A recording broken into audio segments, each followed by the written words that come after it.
Fifth day ng simbang gabi ngayon at ang fifth letter ng Christmas ay S. S for silence. Sabi nga ni Father, it is in silence where we receive the message of God. So na-receive ni Mama Mary yung message na God's message. So na-receive niya through Angel Gabriel ang mensahe ng Panginoon. So sa katahimikan na yun, ang sabi, maglilihi ka at ipapanganak mo at tatawagin mo siyang Jesus.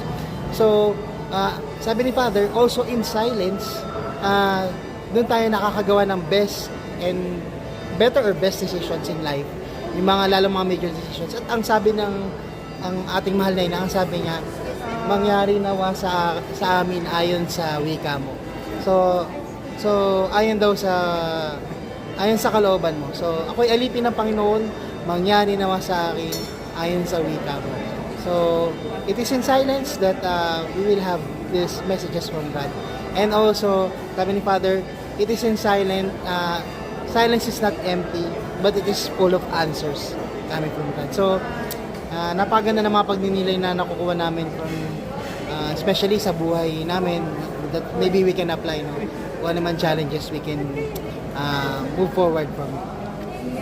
Thank you, Father, for the messages. Amen. Amen, Mama Mary, sa ina ng aming mahal na ina ng Santo Rosario. Gandang umaga sa lahat.